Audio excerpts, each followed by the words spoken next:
7 8 9 10 ठीक।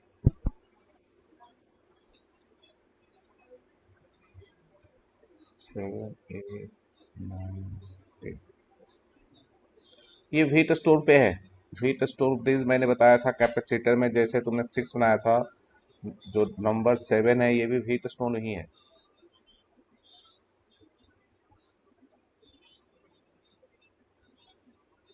इसमें तुम्हें between X and Y find करना है ना। तो देखो ये हीट स्टोन ब्रिज ही तो है। इसमें भी इस सर्किट को इस तरह से तुम लिख सकते हो, एक्स और इससे दो रेसिस्टर है, एक बी से कनेक्टेड है, एक ए से कनेक्टेड। ए एंड बी के बीच में भी एक रेसिस्टर है।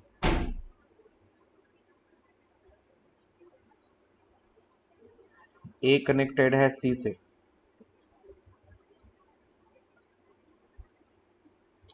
और बी एंड सी के में भी एक रेसिस्टर है।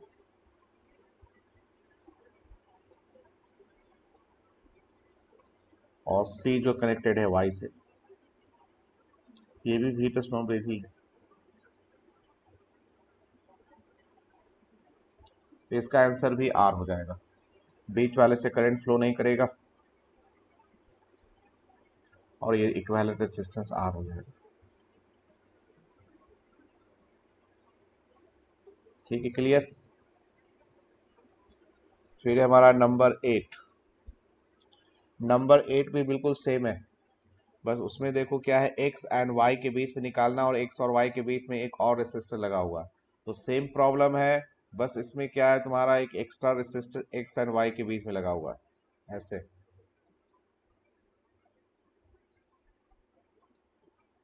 तो जो हमने पहले निकाला था ये हमने निकाला आर, और ये भी एक आर, तो दो आर पैरेलल में हो गया था, आंसर R/2 हो जाएगा। नंबर 8 में देखो सब कुछ सेम है, बस एक्स एंड वाई के बीच में एक और रेसिस्टेंस लगा हुआ है, बिल्कुल एक्स एंड वाई के बीच में। एक्स एंड वाई के बीच में एक और हमने आर लगा दिया। तो पहले एक आर था पूरे व्हीटस्टोन ब्रिज का, और एक और आर है, दो पाथ हो गए। तो आर आर पैरेलल में, तो आंसर हो जाएगा R/2। क्लियर।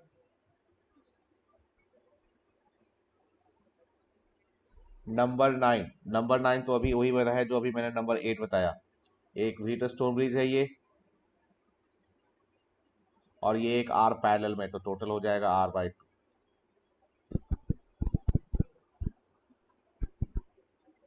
और नंबर 10 के लिए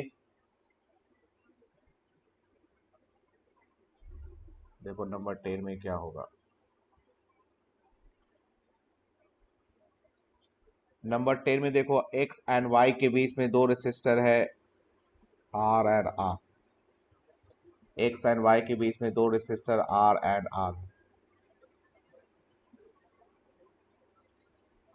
ये डायरेक्ट, इसको यदि हटा लोगे ना जो डायरेक्ट लगा हुआ है, तो ये व्हीट स्टोन ही बन गया। तो सब कुछ सेम ही है, ये भी ये इस तरह से सर्किट है।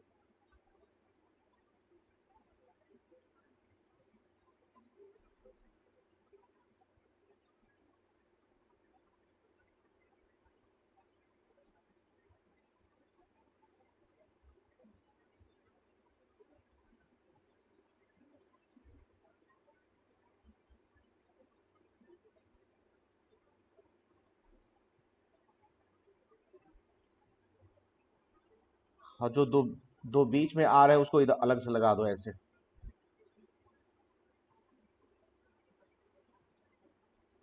बाकी व्हीट स्टोन ब्रिज हो गए, ये दोनों कैंसिल आउट हो गए।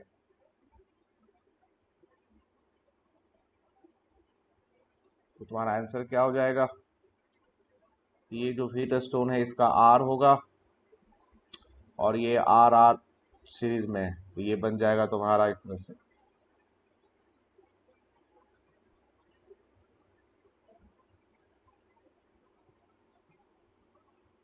ये हो गया आर, ये भी आर, ये भी आर। तो इसका निकाल लोगे, इसका आंसर हो जाएगा तुम्हारा 2R/3। बोलो क्लियर है।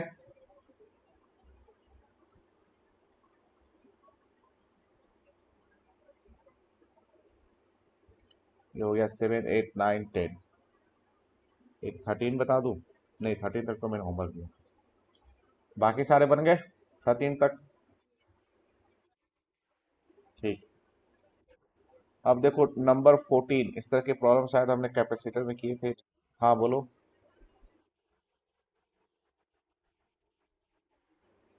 Resistance and resistivity.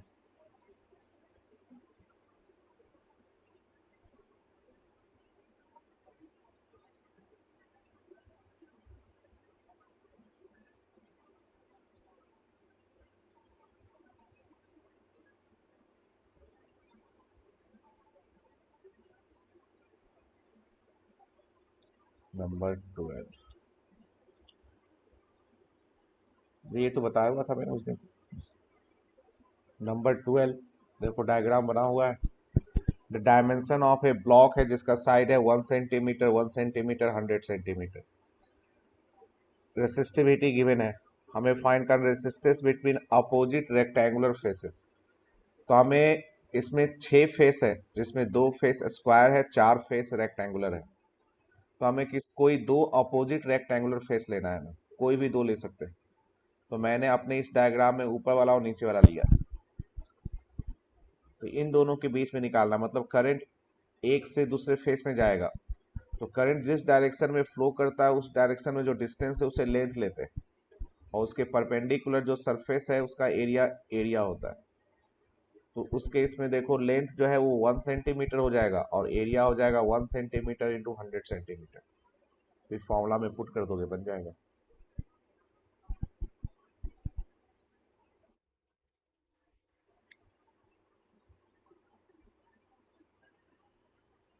इसमें सेंटीमीटर सेंटीमीटर मैंने पुट करना था 12 का। हो सकता है आंसर गलत हो। रो L/A, रो का वैल्यू क्या दिया हुआ है? 4.4 इंटू 10⁻⁷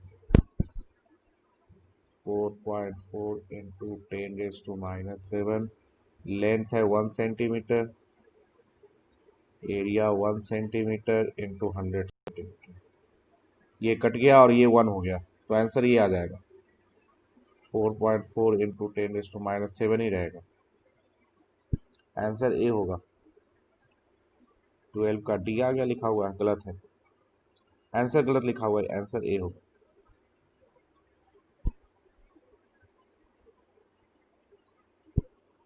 ठीक है। अब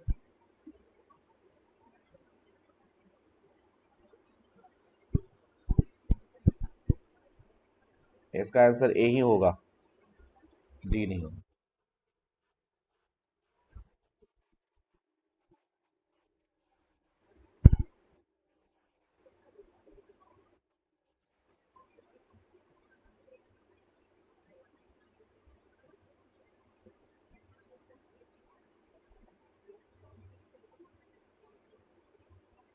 इसमें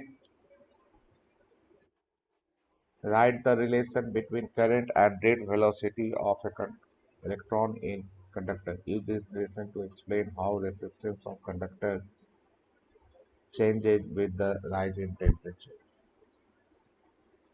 करंट एंड ड्रिफ्ट वेलोसिटी में रिलेशन लिखना है, उससे हमें एक्सप्लेन करना है। ठीक। तो करंट और ड्रिफ्ट वेलोसिटी में रिलेशन है I equal to n A v d. Temperature change करने से किस तरह से चेंज होगा, तो मेनली इसमें तुम्हें क्या करना है, इस रेसिस्टेंस इस फॉर्मूले से ना तुम्हें टाउ वाला जो ये रेसिस्टिविटी का फॉर्मूला डिराइव करना है, बस मेनली वो चीज़ है। फिर वहां से जैसे मैंने एक्सप्लेन कर दिया था उस तरह से एक्सप्लेन करना पड़ेगा कि V equal to I R होता है, उससे तुम्हें वो फॉर्मूला डिराइव कर लेना है। V equal to I R, वो फॉर्मूला तुम्हें डिराइव कर लेना है रेसिस्टिविटी वाला। और I का फॉर्मूला क्या होता है, NaE। और रो का R का रेसिस्टेंस का formula rho into L/,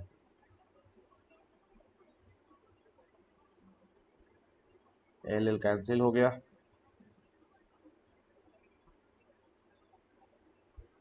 NaE और Vd हो गया E/m into tau into rho into 1/8। यहाँ भी कैंसिल कर लोगे तो वही फॉर्मूला डिराइव कर लेना है जो हमने किया है। ये कैंसिल,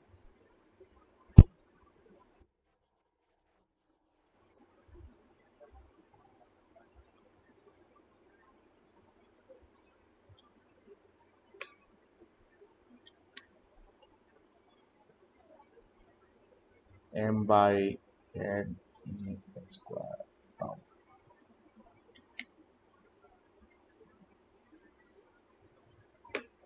ठीक है, अब देखो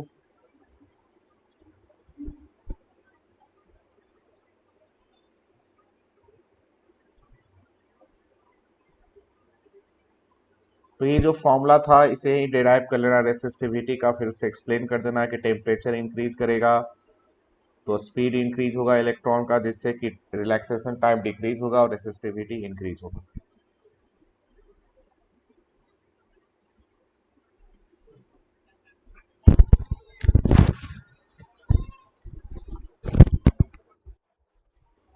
अब कौन सा क्वेश्चन है next? Show variation of resistivity of copper as a function of temperature in graph. ये मैंने ग्राफ में बताया था, तो मैं इस तरह स्ट्रेट लाइन होता है, कॉपर है, कंडक्टर है ना, तो कंडक्टर में टेम्परेचर रेसिस्टिविटी टेम्परेचर के डायरेक्टली प्रोपोर्शनल।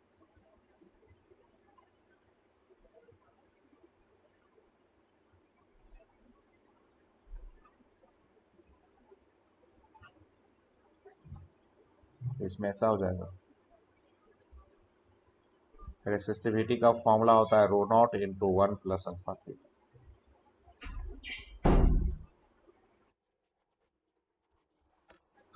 वो थोड़ा सा यहाँ पे पैराबोला होता है बीच में, यहाँ पे बस थोड़ा सा पैराबोला नहीं होता है, थोड़ा सा यहाँ पे जो 0 डिग्री पे कर्व होता है, लेकिन एनसीईआरटी में देखोगे तो शायद तुम्हें यही मिलेगा। पैराबोला नहीं होता, कर्व होता है, लेकिन कंडक्टर के लिए तुम शुरू में थोड़ा सा यहाँ पे होता है कर्व, उसमें इस तरह से होगा एक्चुअली ग्राफ, लेकिन हम थोड़ा निगलेक्ट नहीं करके चलते हैं। इस तरह से थोड़ा सा होगा, फिर स्ट्रेट लाइन ही होता है। एक्चुअली में जो फॉर्मूला है उसका फॉर्मूला ये हो जाता है हमारा, rho equal to rho naught into 1 + alpha theta minus beta theta square. तो यहाँ पे रो और थीटा में, थीटा पे स्क्वायर है तो पैराबोला हो जाएगा, लेकिन अल्फा का वैल्यू यदि वेरी वेरी स्मॉल हो, जो कि जनरली होता है, तो ये टर्म निगलेक्ट हो जाएगा तुम्हारा। ये टर्म वेरी वेरी स्मॉल होता है, तो ये ऑलमोस्ट हम लोग फॉर्मूला यूज तो करते नहीं है। एक्चुअली फॉर्मूला ये होता है 1 + alpha theta minus beta theta square, लेकिन ये टर्म हम लोग निगलेक्ट कर देते हैं क्योंकि बीटा का वैल्यू काफी स्मॉल होता है। तो एनसीईआरटी में देखोगे तो तुम्हें स्ट्रेट लाइन ही मिलेगा।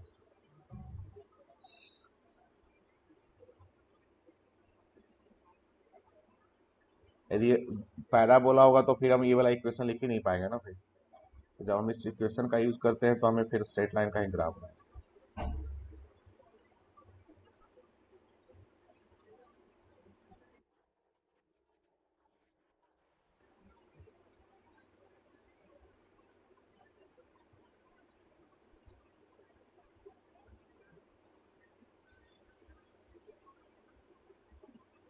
Number 6, between two diagonal and के बीच में पूछ रहा है नंबर 6 में। तो नंबर 6 में देखो, एक वायर है जिसका रेसिस्टेंस है आर, हमने इसे स्क्वायर बना दिया, तो हर साइड का रेसिस्टेंस कितना हो गया, R/4 हो गया, R/4 R/4 R/4 R/4। हमें फाइंड करना है डायगोनल एंड इन दोनों के बीच में। तो अब ये दोनों सीरीज में, दो सीरीज में, फिर पैरेलल में कर दोगे तो आंसर R/4 ही हो जाएगा।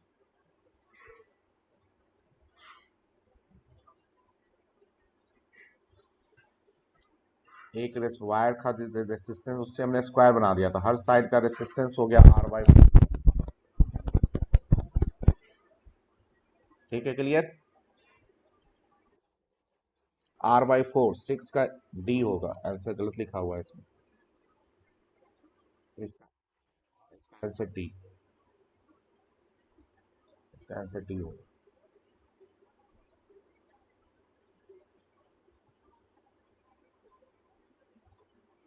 और बताओ कौन सा बताऊं?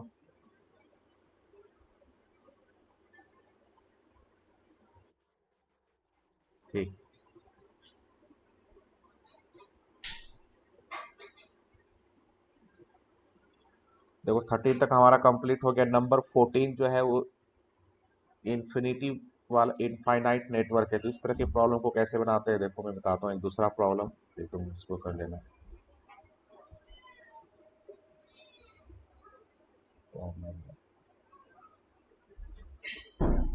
Find equivalent R between A and B इन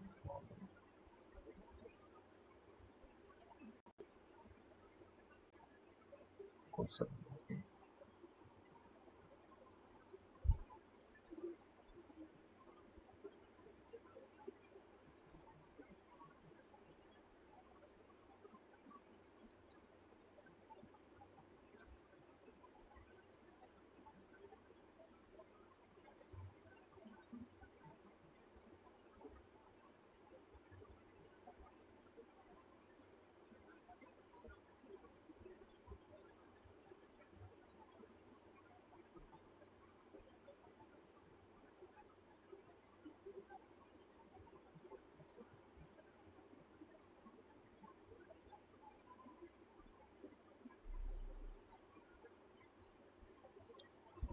ये इनफाइनाइट नेटवर्क है। रेसिस्टेंस इस तरह से और कनेक्टेड है इनफाइनाइट इन्फिनिटी तक। तो हमें फाइंड करना है between A and B equivalent resistance find करना है। तो इस तरह के प्रॉब्लम को कैसे करते हैं देखो, इसमें एक ही तरह का सर्किट रिपीट हो रहा है। तो हम क्या करेंगे, between A and B find करना है। तो ए एंड बी की तरह ही एक दो दो और पॉइंट फाइंड करेंगे। तो देखोगे यहाँ पे, यदि मैं इस पॉइंट का नाम एम और इस पॉइंट का नाम मैं एन कर दूं और इसको यहाँ से कट कर दूं, इससे मैं इस तरह से कट कर दूं, तो ये दो पार्ट में बन जाएगा।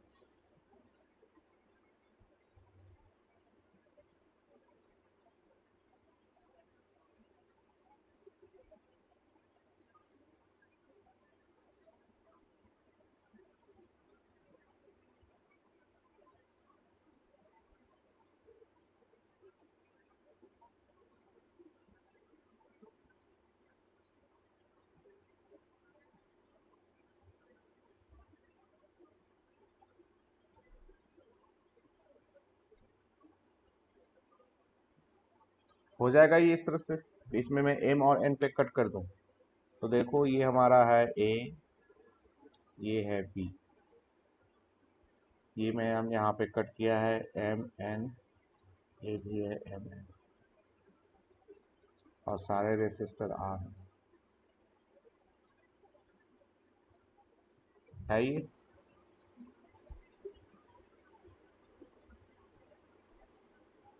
अब देखो यहाँ पे जो छोटा वाला लेफ्ट में रेसिस्टेंस मैंने बनाया, इसको यदि तुम हटा दो, इसे तुम कुछ समय के लिए भूल जाओ, तो ये दोनों क्या सेम ही है? देखो जरा, ये पूरा, ये दोनों सेम ही है। ऊपर वाला सर्किट और नीचे में राइट वाला सर्किट सेम ही है, क्योंकि इन्फिनिटी तक है। इसका मतलब क्या हुआ कि ए एंड बी, इसको मैं भी कर देता हूँ, कर दो। इसे देखना, ये पूरा ये पूरा सर्किट और ये पूरा सर्किट दोनों सेम है, क्योंकि इन्फिनिटी तक है। और जब ये दोनों सेम है, इसका मतलब क्या हुआ कि ए एंड बी के बीच रेसिस्टेंस यदि कैपिटल आर है, तो एम एंड एन के बीच में रेसिस्टेंस कैपिटल आर ही होगा। इसका मेन कंसेप्ट यही है। इससे क्या पता चला हमें, if R is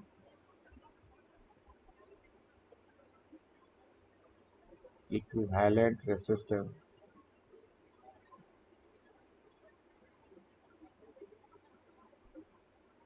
between A and B,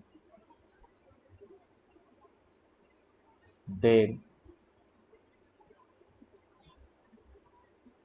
equivalent resistance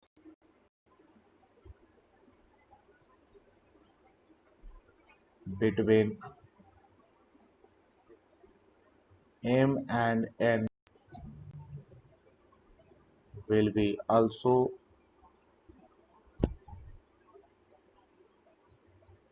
R. तो अब हम क्या कर सकते हैं, समझोगे कि जो मेरे नीचे वाला राइट साइड में सर्किट है जिसका रेसिस्टेंस आर है, तो इस पूरे को हटा के आर यहाँ पे हम कनेक्ट कर देंगे एम एंड एन के बीच में, हमारा सर्किट कुछ इस टाइप का हो जाएगा।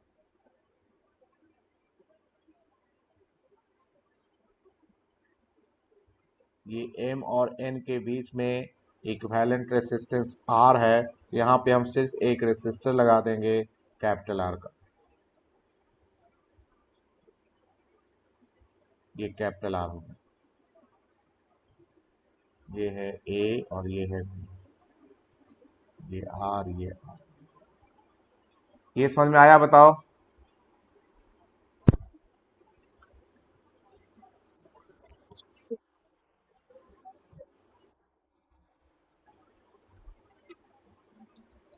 देख लो, थोड़ा वेट कर लो, ठीक हो जाएगा।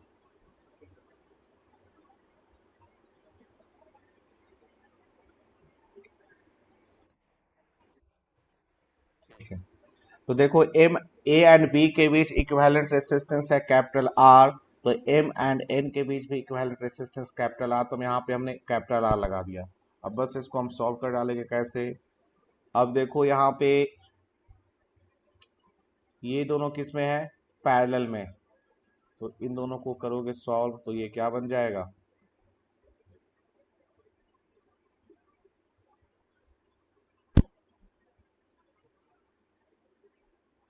ए बी, ये हो जाएगा capital R into small R divide.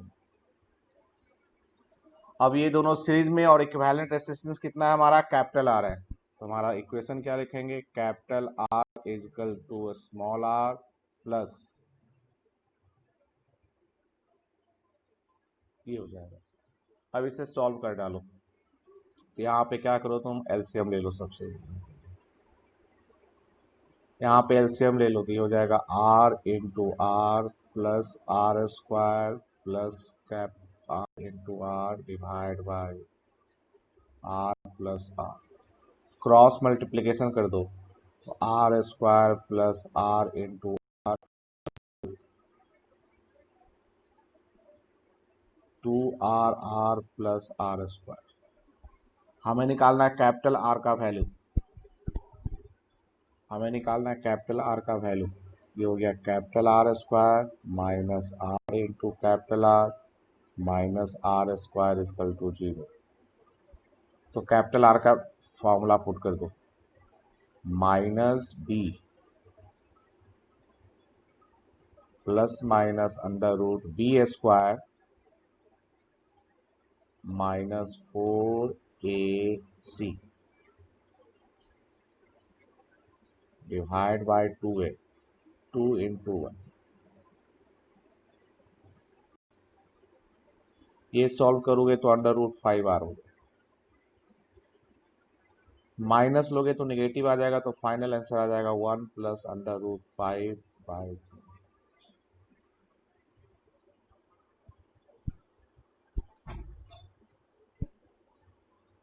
ठीक है, क्लियर?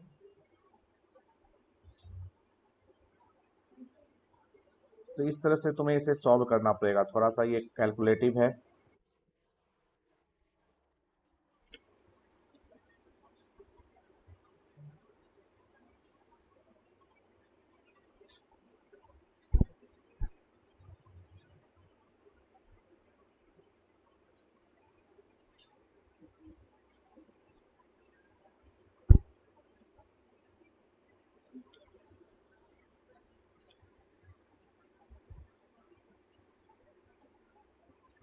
देखो ठीक है करेक्शन।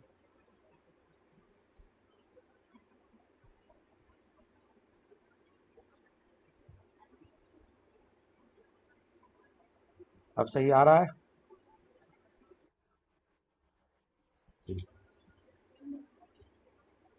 तो ये प्रॉब्लम समझ में आ गया कैसे करना है हमें। तो इसमें जो इनफाइनाइट सर्किट है उसमें एक ही तरह का जो वैल्यू है वो रिपीट होता है, एक ही तरह का देखोगे सर्किट रिपीट हो रहा है, तो हमें जिन दोनों पॉइंट के बीच निकालना है उसी तरह के दो और पॉइंट हमें सर्च करने पड़ेंगे और उसको दो पार्ट में डिवाइड करना पड़ेगा। और फिर ए एंड बी के बीच कैपिटल आर है तो उन दोनों के बीच भी कैपिटल आर लगा के फिर से सॉल्व कर देना है। तो इसमें एक प्रॉब्लम मैंने बता दिया, एक प्रॉब्लम इसमें दिया हुआ है, एक प्रॉब्लम है मैं और यहाँ पे तुम्हें एग्जांपल में बता देता पूछ देता हूँ तुम्हें बनाना।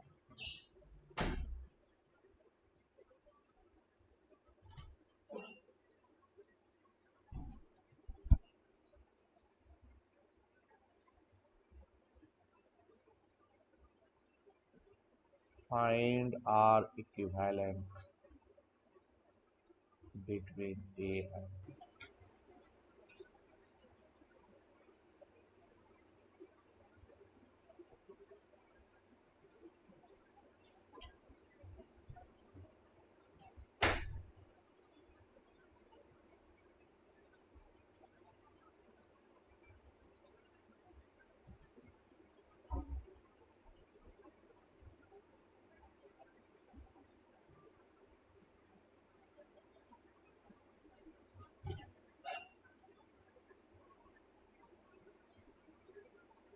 इसमें ये आर है बीच वाला टू आर।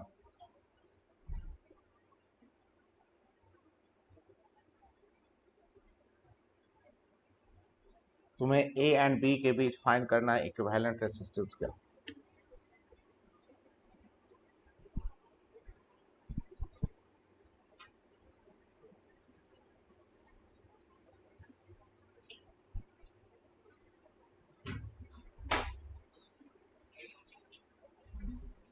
बनाओ इसे तुम लोग।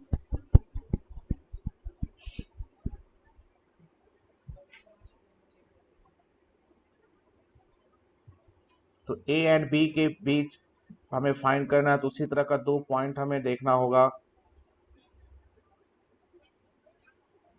और जो मैंने पहले बताया उसी तरह से कर डालना है बस। थोड़ा कैलकुलेटिव है लेकिन बन जाएगा, इतना डिफिकल्ट नहीं होता।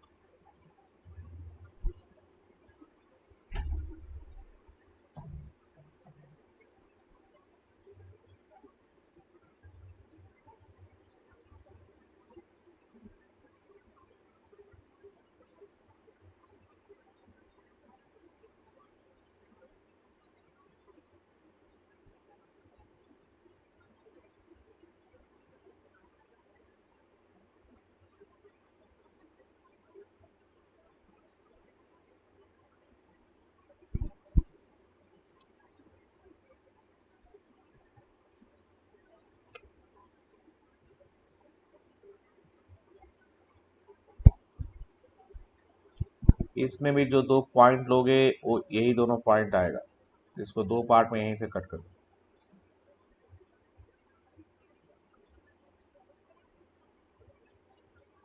तो जो मैंने रेड लाइन बनाया उसके देखोगे राइट वाला सर्किट लोगे तो उसी तरह का सर्किट तुम्हें मिल जाएगा।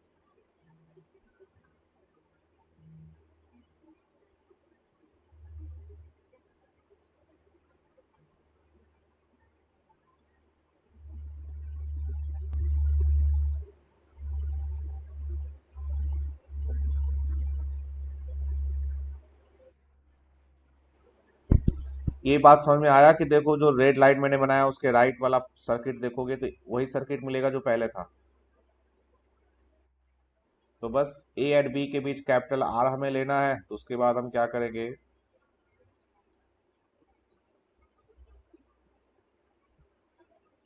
यहाँ पे बस एक कैपिटल आर लगा देंगे और क्या करना है। ये कैपिटल आर हो गया, ये टू आर है, ये आर है, ये आर है, ये ए है, ये बी है। उसके बाद ये दोनों किस में, पैरेलल में, और इन दोनों को सीरीज में भी ले सकते हैं। चलो एक स्टेप बाद में लिख लेता हूँ।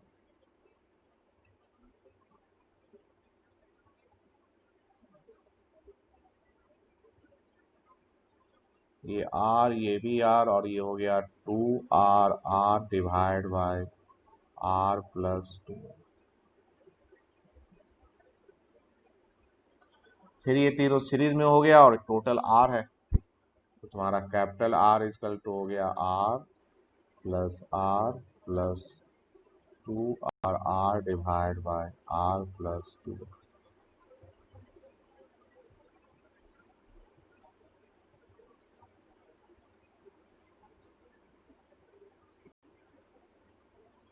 अब इसे बस सोल्व कर डालो जैसे मैंने पहले बताया था।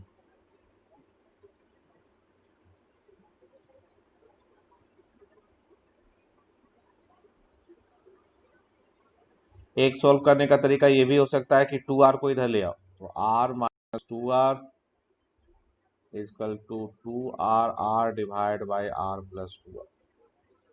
फिर क्रॉस मल्टीप्लीकेशन करोगे तो a plus B into A minus B का फॉर्मूला बन जाएगा, R square minus 4r square equal to 2r। ये हो जाएगा R square minus 2r capital R minus 4r square equal to 0। तो आर का फॉर्मूला पुट कर दो, जो हो गया minus B plus minus B square 4ac divide by 2। बन गया हमारा क्या, ये हो गया 2r, यहाँ से 4 और ये 16, 16 प्लस 4 कितना हो गया 20, 20 का हो जाएगा 2√5 डिवाइड बाय 2। ये आंसर हो जाएगा 1 प्लस √5। माइनस वाला नहीं लेंगे क्योंकि माइनस लोगे तो नेगेटिव हो जाएगा।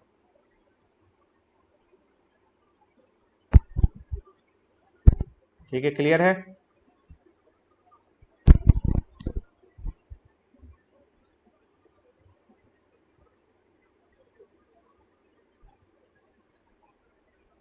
नेक्स्ट प्रॉब्लम करें, क्लियर हो गया ना ये।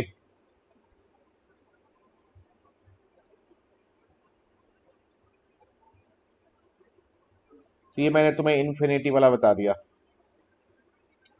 तो इनफाइनाइट नेटवर्क वाले सर्किट को किस तरह से करना होता है। नेक्स्ट है तुम्हारा नंबर 15, इसमें फाइंड करना बिटवीन x एंड y। तो देखो इसमें क्या कंसेप्ट है, देखो जरा ध्यान से कि x एंड y के बीच में फाइंड करना है।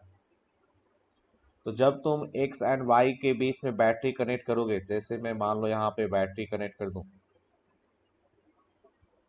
तो इक्विवेलेंट रेजिस्टेंस का मतलब यही होता है ना कि सेम वोल्टेज अप्लाई करने पे सेम करंट फ्लो होना चाहिए। तो उसके क्रॉस मैंने बैटरी लगा दिया, वोल्टेज अप्लाई कर दिया, तो तुम देखोगे क्या इन दोनों में करंट फ्लो करेगा। देखो जरा ध्यान से, क्योंकि ये क्लोज है ही नहीं, इधर से क्लोज है ही नहीं है, तो इन दोनों से करंट फ्लो नहीं करेगा। इन दोनों को सिंपली हटा दो। समझ में आ रहा है ये बात। उसके बाद क्या करोगे, ये तीनों सीरीज में फिर पैरेलल में, फिर ये तीनों सीरीज में, फिर पैरेलल में, फिर तीनों सीरीज में बन जाएगा। क्लियर।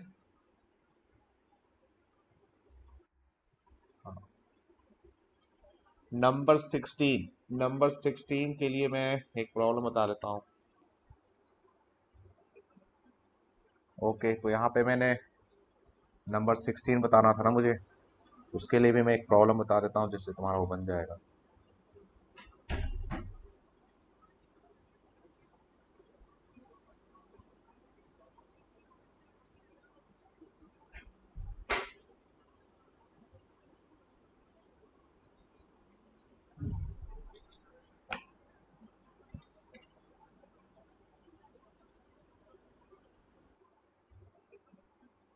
ओके, तो यहाँ पे मैंने नंबर 16 बताना था ना मुझे, उसके लिए भी मैं एक प्रॉब्लम बता देता हूँ जिससे तुम्हारा वो बन जाएगा।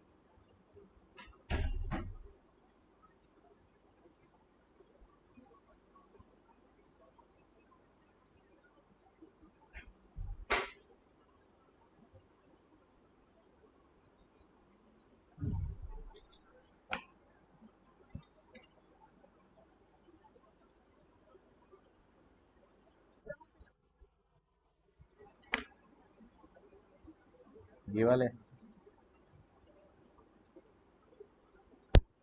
हाँ बोलो इसमें क्या पूछना है। ये वाला था।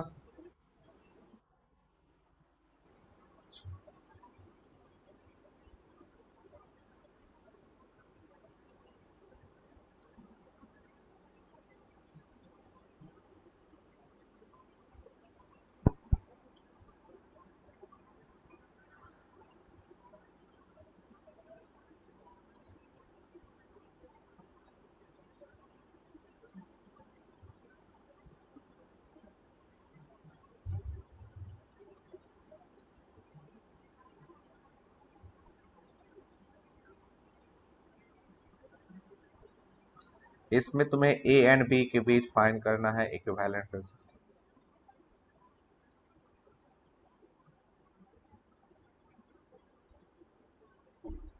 Find R equivalent between A and B.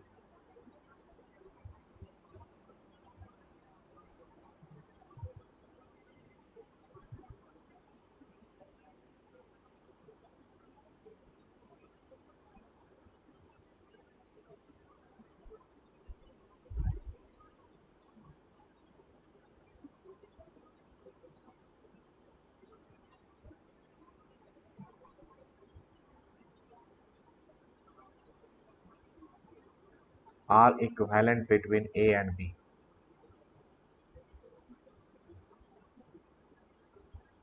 यहाँ पे देखो इसमें क्या क्या मेन कंसेप्ट है। देखो ये जो पॉइंट है तुम्हारा, जिसको देखो यहाँ पे कर रहा हूं, ये कंडक्टर है,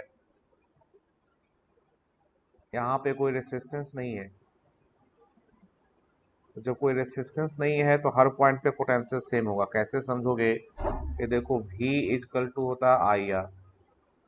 V का मतलब potential difference V1 minus V2 आई, और रेसिस्टेंस जीरो है तो V1 इजकल टू क्या हो जाएगा, V2 हो जाएगा।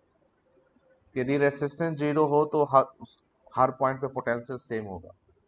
तो यदि इस ए का पोटेंशियल और इस पॉइंट का पोटेंशियल सेम ही होगा तो इसको भी ए ही हम लिख लेता हूँ। सिमिलरली बी का पोटेंशियल, इस पॉइंट का पोटेंशियल भी बी होगा और इस पॉइंट का पोटेंशियल भी बी होगा। इसमें भी वही चीज था कि ये जो है पूरा कंडक्टर है तो हर पॉइंट का पोटेंशियल सेम है। ये कंसेप्ट समझ में आया।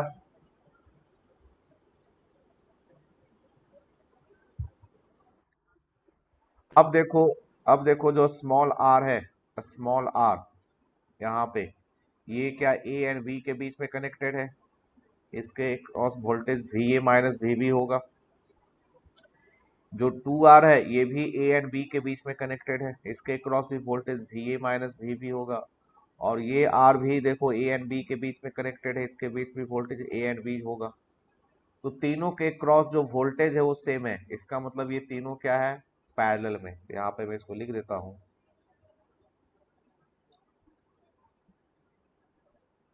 The potential difference between all resistor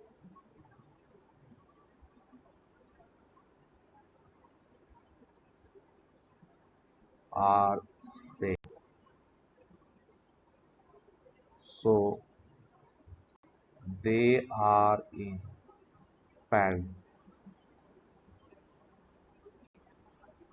तो हम इस सर्किट को इस तरह से बना सकते हैं।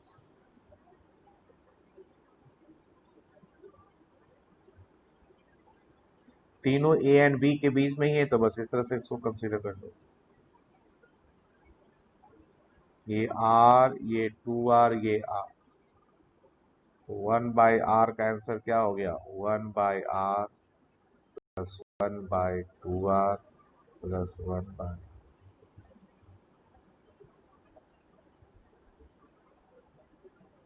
प्लस, तो r का वैल्यू हो गया 2/5R। क्लियर। ये शायद मैंने कैपेसिटर में भी ये चीज बताई थी। तो जब पोटेंशियल डिफरेंस सेम हो तो पैरेलल में होता है। अब नेक्स्ट इसी में देखो थोड़ा सा और चेंज करेंगे।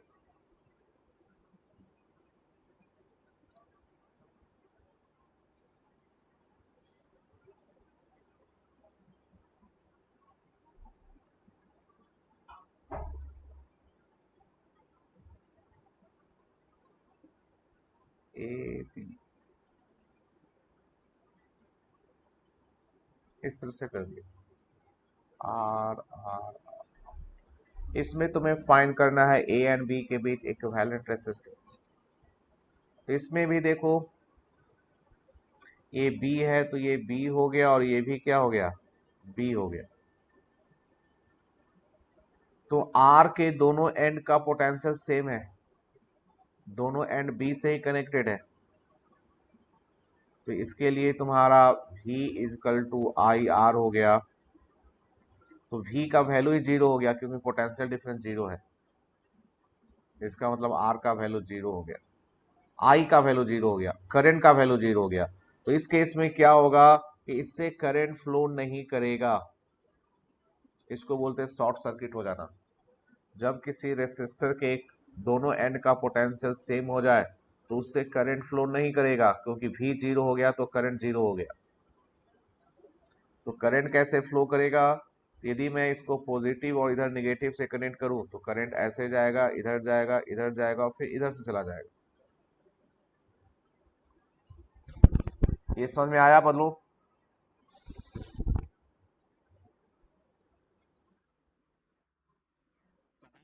अब दो ही रेसिस्टर सीरीज में है, तुम्हारा आंसर क्या हो जाएगा? तुम्हारा आंसर हो जाएगा आर इक्विवेलेंट इक्वल टू 2। यहाँ पे भी मैं लिख दूं, यहाँ पे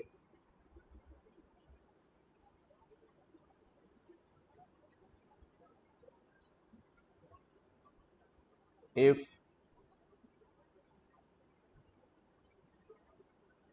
potential at the two ends of resistor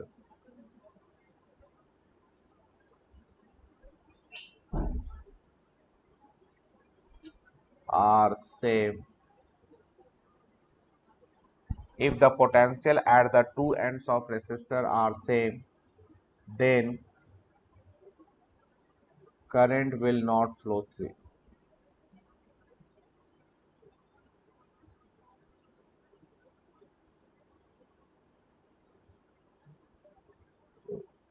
It is called short circuiting. It is called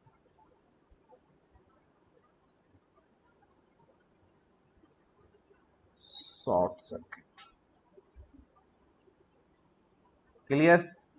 ये दो कंसेप्ट है। एक मैंने बताया कि पैरेलल पोटें वहां भी सेम चीज था, एक कंडक्टर लगा रहे थे, अभी पिछले वाले प्रॉब्लम में यहाँ भी लगा रहे थे, तो पोटेंशियल तो दोनों में सेम हो गया।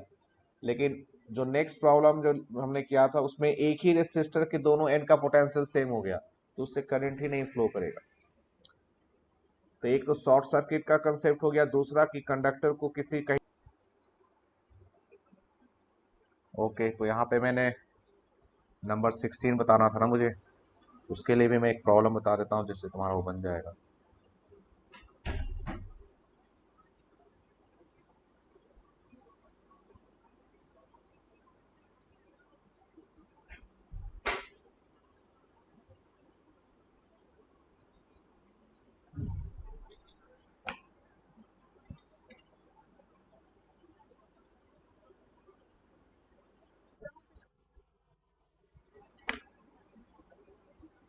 ये वाले,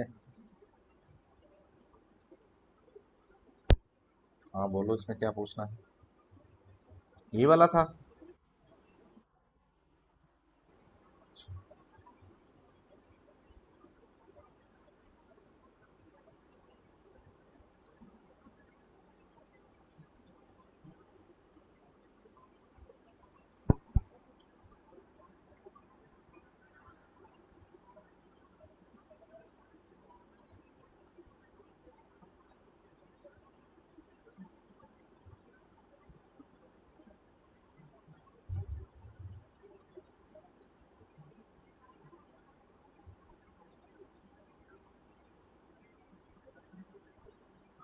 इसमें तुम्हें ए एंड बी के बीच फाइंड करना है equivalent resistance.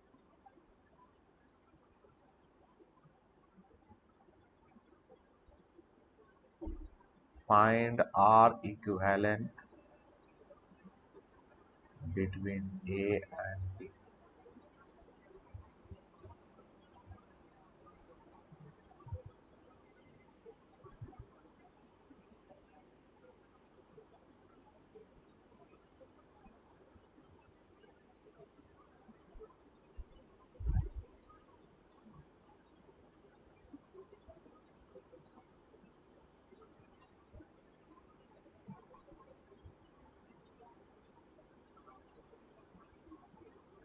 Are equivalent between A and B.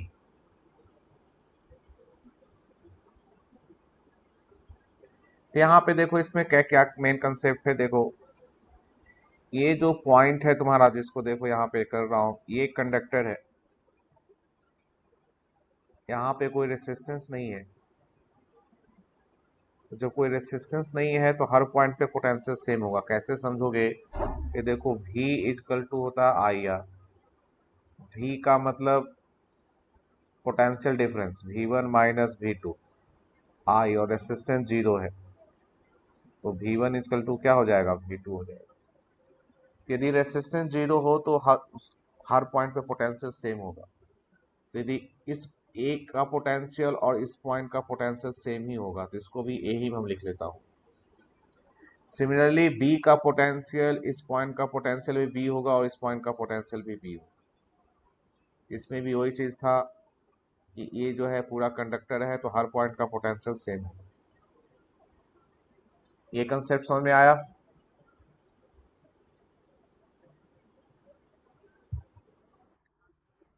अब देखो, अब देखो जो स्मॉल आर है, स्मॉल आर यहाँ पे, ये क्या ए एंड बी के बीच में कनेक्टेड है, इसके cross voltage V A minus V B होगा। जो 2R है ये भी ए एंड बी के बीच में कनेक्टेड है, इसके क्रॉस भी voltage V A minus V B होगा। और ये आर भी देखो ए एंड बी के बीच में कनेक्टेड है, इसके बीच भी वोल्टेज ए एंड बी होगा। तो तीनों के क्रॉस जो वोल्टेज है वो सेम है, इसका मतलब ये तीनों क्या है? पैरेलल में। यहाँ पे मैं इसको लिख देता हूँ,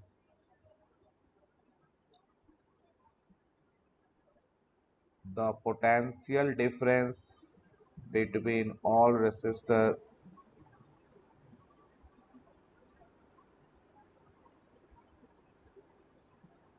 are same, so they are in parallel. तो हम इस सर्किट को इस तरह से बना सकते हैं।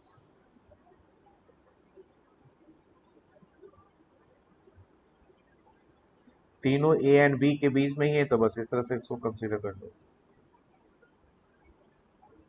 ये आर, ये 2R, ये आर, 1/r का आंसर क्या हो गया? 1/r plus 1/2R plus 1/,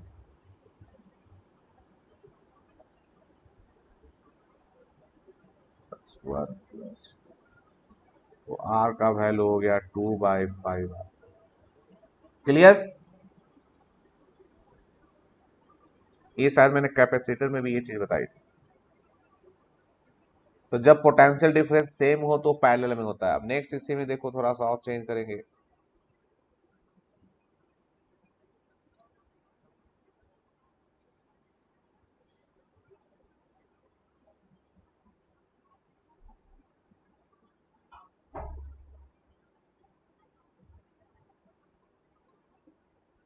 A B इस तरह से कर दिया, आर आर। इसमें तुम्हें फाइंड करना है ए एंड बी के बीच इक्विवेलेंट रेसिस्टेंस। तो इसमें भी देखो, ये बी है तो ये बी हो गया और ये भी क्या हो गया? बी हो गया। तो आर के दोनों एंड का पोटेंशियल सेम है, दोनों एंड बी से ही कनेक्टेड है। तो इसके लिए तुम्हारा V equal to I R हो गया। तो V का वैल्यू ही जीरो हो गया क्योंकि पोटेंशियल डिफरेंस जीरो है। इसका मतलब R का वैल्यू जीरो हो गया, I का वैल्यू जीरो हो गया, करंट का वैल्यू जीरो हो गया। तो इस केस में क्या होगा कि इससे करंट फ्लो नहीं करेगा। इसको बोलते हैं शॉर्ट सर्किट हो जाना। जब किसी रेसिस्टर के दोनों एंड का पोटेंशियल सेम हो जाए तो उससे करंट फ्लो नहीं करेगा, क्योंकि V जीरो हो गया तो करंट जीरो हो गया। तो करंट कैसे फ्लो करेगा? यदि मैं इसको पॉजिटिव और इधर निगेटिव से कनेक्ट करूं तो करंट ऐसे जाएगा, इधर जाएगा, इधर जाएगा और फिर इधर से चला जाएगा। ये समझ में आया बदलू?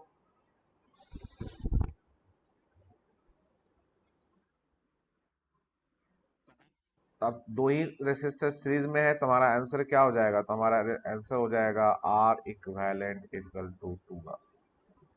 यहाँ पे भी मैं लिख दूं, यहाँ पे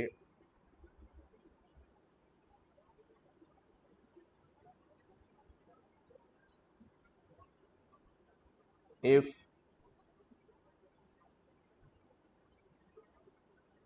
potential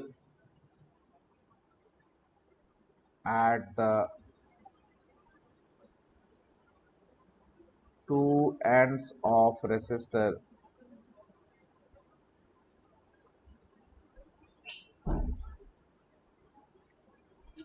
are same. If the potential at the two ends of resistor are same, then current will not flow through.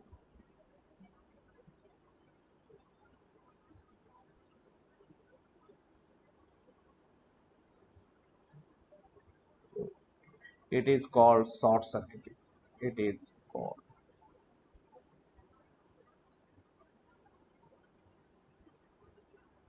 Short circuit. Clear. ये दो कंसेप्ट है। एक मैंने बताया कि पैरेलल पोटेंशियल, वहां भी सेम चीज था, एक कंडक्टर लगा रहे थे, अभी पिछले वाले प्रॉब्लम में यहां भी लगा रहे थे, तो पोटेंशियल तो दोनों में सेम हो गया। लेकिन जो नेक्स्ट प्रॉब्लम जो हमने किया था उसमें एक ही रेसिस्टर के दोनों एंड का पोटेंशियल सेम हो गया, तो उससे करंट ही नहीं फ्लो करेगा। तो एक तो शॉर्ट सर्किट का कंसेप्ट हो गया, दूसरा कि कंडक्टर को किसी कहीं पे कनेक्ट कर दोगे तो हर पॉइंट का पोटेंशियल सेम कर देता है। तो अब देखो यहाँ पर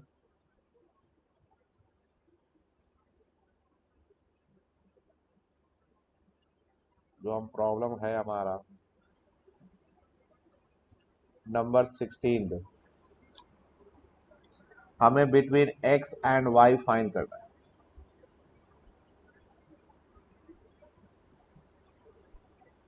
ठीक है, तो देखो यहाँ पे इस पॉइंट का नाम यदि पी रखूं तो इस पॉइंट का भी पोटेंशियल पी हो गया, तो इन दोनों का पोटेंशियल सेम हो गया, तो तुम्हारा इससे करंट फ्लो नहीं करेगा, इससे करंट फ्लो नहीं करेगा। तो करंट कैसे फ्लो करेगा? करंट तुम्हारा फ्लो कर जाएगा इस तरह से, इधर जाएगा, इधर जाएगा, इधर आ जाएगा। तो सिर्फ दो रेसिस्टर सीरीज में हो गया था, आंसर हो जाएगा 2।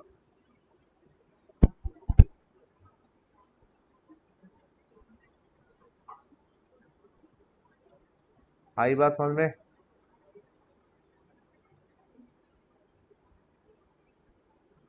क्लियर है?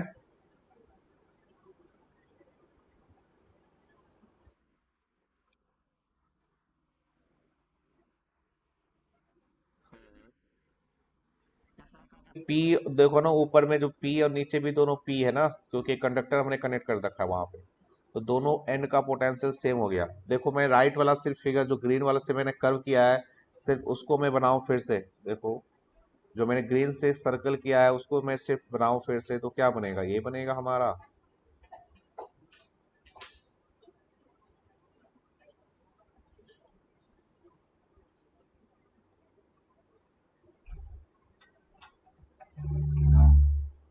ये पी और ये पी बनेगा इस तरह से।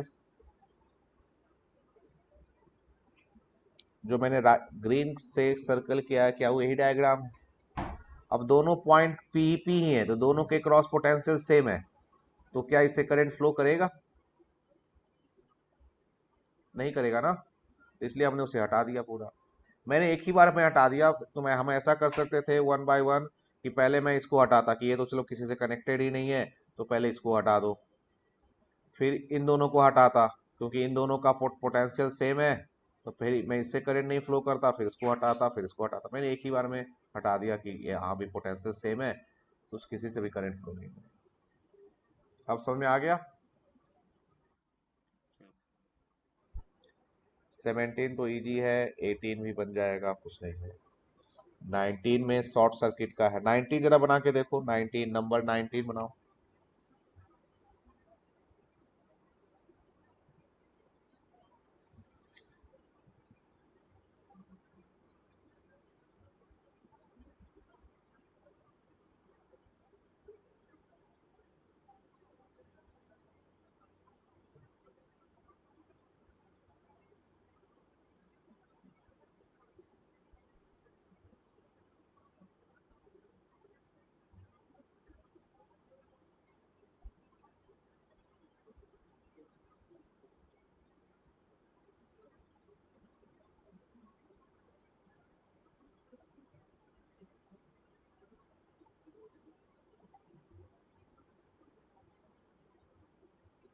नंबर 19 बनाना है तुम्हें, सर्किट हो जाएंगे, ये शॉर्ट सर्किट हो जाएगा और ये भी शॉर्ट सर्किट हो जाएगा ये दोनों शॉर्ट सर्किट।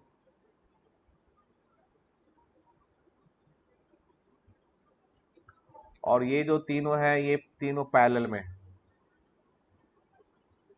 इस सर्किट में यदि मैं फिर से बनाऊं तो मैं तो ऐसा बनाऊंगा इसको,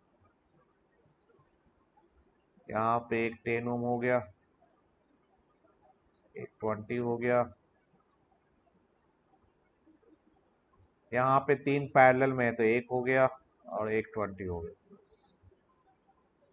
ये एक्स ये 10 है, ये 20 है, 30 पैरेलल में तो ये 10 हो गया और ये हो गया 20। उसके बाद सिंपली कर डालो, ये दोनों सीरीज में कर डालो, 30 हो गया, फिर ये दोनों सीरीज में कर डालो, 30 हो गया, 30 पैरेलल में हो गया तो आंसर 15 आ जाएगा। क्लियर?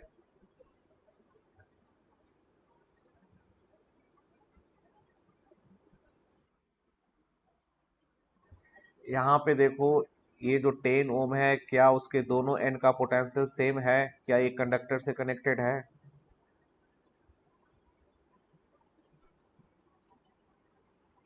यहाँ पे देखो जो 10 ओम रेसिस्टर है उसके जो दोनों एंड है, क्या दोनों एंड एक ही कंडक्टर से कनेक्टेड है?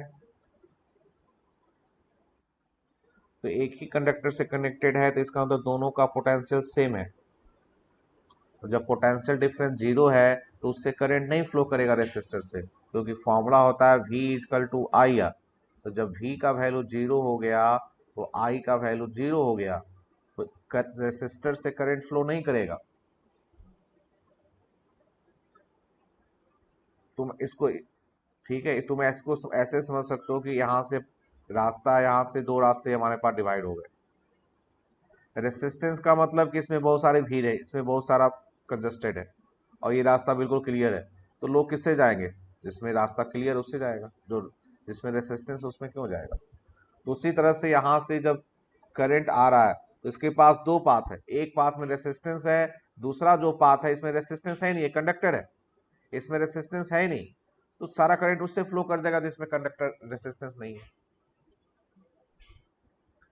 तो प्रॉब्लम में जहां पे देखोगे कोई कंडक्टर, एक कंडक्टर है, एक वायर जिसमें कि डैश करके नहीं लगा हुआ है, इसका मतलब कि उसका रेसिस्टेंस हम जीरो ले रहे हैं, तो उन दोनों पॉइंट का, जिन दोनों पॉइंट से कनेक्टेड उसका पोटेंशियल सेम कर देता है। तो देखोगे पोटेंशियल सेम करने यदि किसी एक ही रेसिस्टर के कनेक्ट क्रॉस कनेक्ट है तो शॉर्ट सर्किट हो जाएगा।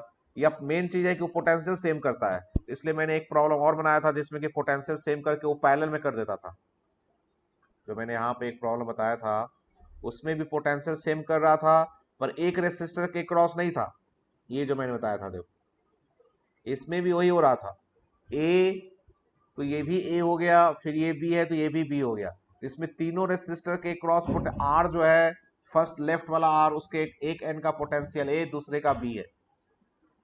उसी तरह हर रेसिस्टर का एक ए से कनेक्टेड है, दूसरे बी का बी से कनेक्टेड है। इसमें क्या हो रहा था कि हर के क्रॉस पोटेंशियल सेम हो गया। तो कंडक्टर कनेक्ट करने से तुम्हें मेन चीज ये याद रखना है कि जहां जहां पे कनेक्टेड है उसके हर पॉइंट का पोटेंशियल सेम हो गया।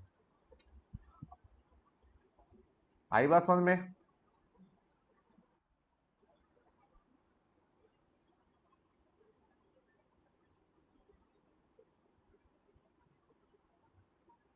अब ये भी प्रॉब्लम कर डालो, ये बच्चों से होता नहीं है क्योंकि थोड़ा कैलकुलेटिव है। नंबर 20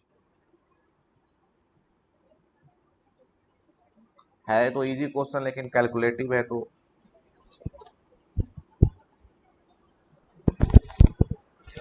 तुम्हें फाइंड करना है resistance between X and Y. और इसमें गिवन है जो सर्कल है इसका डायमीटर है 2 मीटर, इसका मतलब रेडियस हो गया 1 मीटर, और 1 ओम पर मीटर, मतलब कि रेसिस्टेंस जो है 1 मीटर का रेसिस्टेंस 1 ओम है। इसमें एक्स एंड वाई के बीच में तुम्हें फाइंड करना है।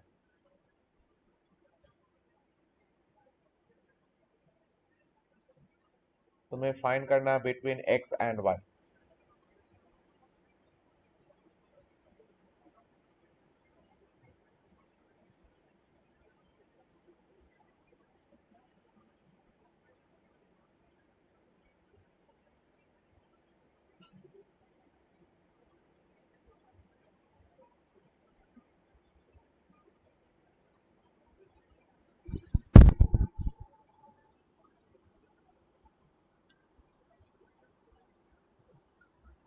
एक्स एंड वाई के बीच में देखोगे 3 पाथ है,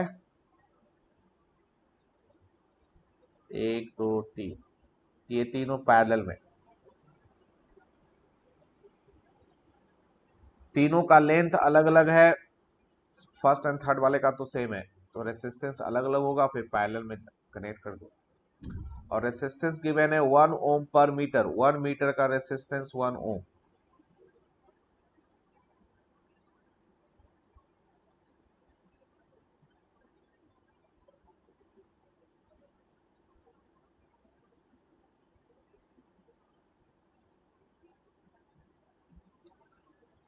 तो जो देखो बीच वाला डायमीटर है वो 2 मीटर है, और 1 मीटर का रेसिस्टेंस 1 ओम, तो 2 मीटर का 2 ओम हो जाएगा, तो इसका रेसिस्टेंस हो गया 2 ओम। जो ऊपर वाला हाफ सर्कल है पाई आर, तो उसका रेसिस्टेंस हो गया पाई, तो इसका रेसिस्टेंस हो गया पाई ओम, और नीचे का भी क्या हो गया पाई ओम। अब ये तीनों पैरेलल में, तो 1/r is equal to 1/r1 plus 1/r2 plus 1/r।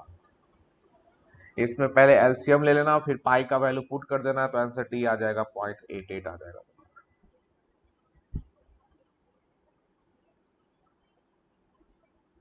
Are का वैल्यू हो जाएगा 2 पाई डिवाइड बाय क्या होगा, 4 प्लस पाई आएगा,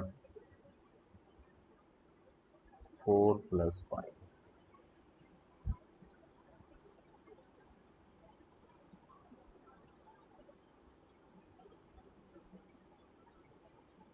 नहीं 2 प्लस ही आएगा, ठीक है 4 प्लस पाई। इसमें पाई का वैल्यू पुट कर दोगे 3.14, तो आंसर आ जाएगा तुम्हारा 0.88। क्लियर।